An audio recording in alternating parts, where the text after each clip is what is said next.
Hello, livestock farmers.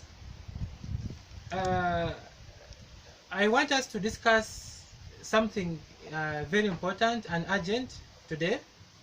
I've been getting a number of calls from you asking and wanting to know why your dairy animals are not producing the milk that you expect them to produce. And you've also been asking me why your heifers or why your calves are not achieving the growth rates that you expect out of them, despite having the genetic potential to meet that performance. Now, for us to appreciate or to understand and at the end of the day get solutions to those two questions, I want us to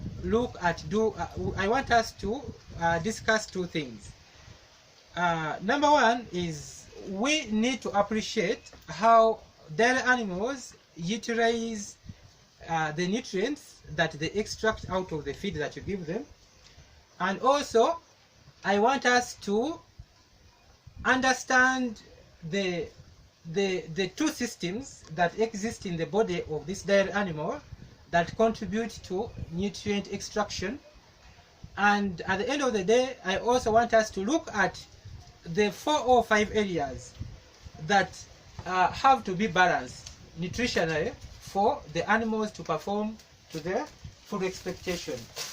Now,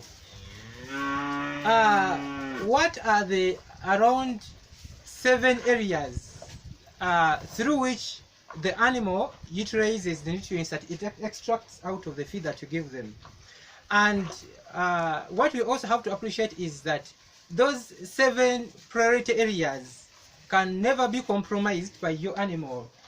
In simple terms, you need to meet the nutritional demands of the animal at those different areas for the animal to be able to produce the milk and also give you the growth rates that you need.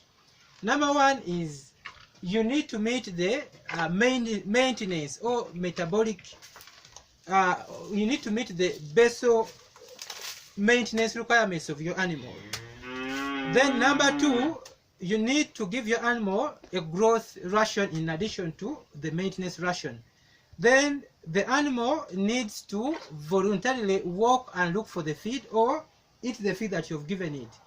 Then the other area of nutrient extraction or threshold that you need to meet is now the animal needs to mature, then get pregnant, then give you a calf, then after that it will be able to give you the milk that you need. Or if possible, also get extra fat to be deposited on this body. So knowing the systematic arrangement of the different priority areas through which the animal utilizes its nutrients, you'll be able to understand why it is not giving the milk that you expect and not also growing at the expected growth rates.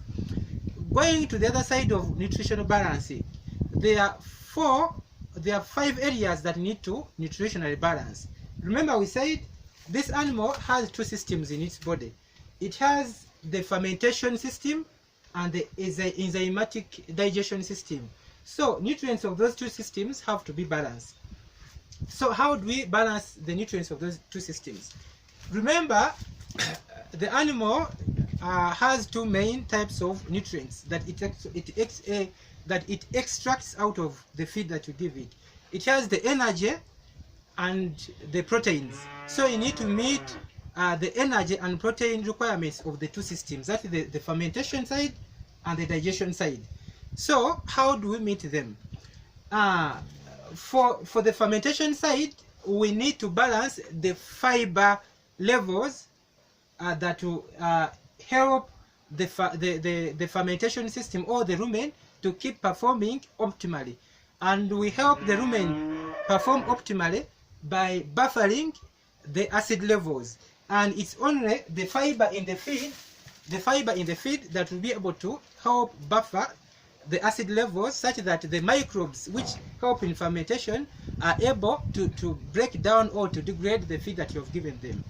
And the requested or the required fiber levels should never exceed 26% on a dry matter basis. never go beyond 26% of the fiber inclusion in the diet that you've given your animal. That is one area that you need to balance. Then the second area that you need to balance is the digestion, is the true stomach side, where we now need enzymatic breakdown of the feed.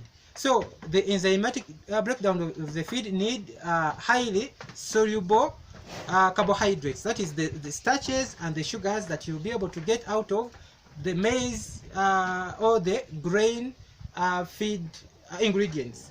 Those are the sources of the highly digestible carbohydrates. So that is one area that you need to balance. Then the second area that you need to balance are the protein requirements of the two systems.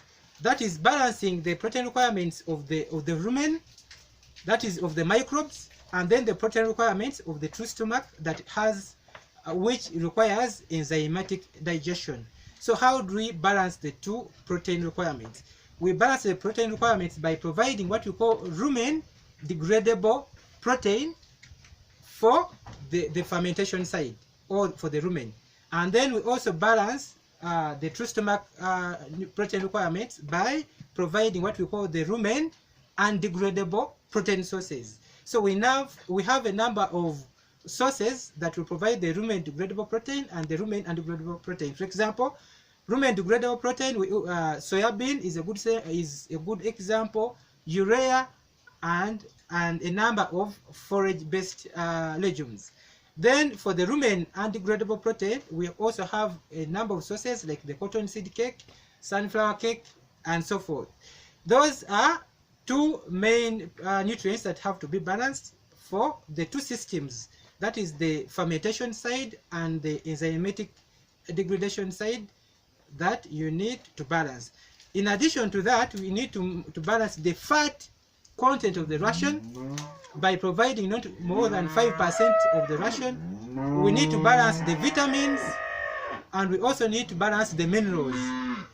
So if you at the end of the day, if you are able to balance the nutritional requirements of the two systems in the levels that are required, there's no reason as to why your dairy animal will not give you the milk that you want, and there's no reason for your heifers and calves failing to grow at the growth rates that you need.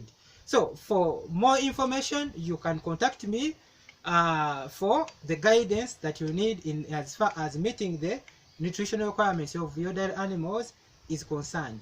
Thank you for listening to me.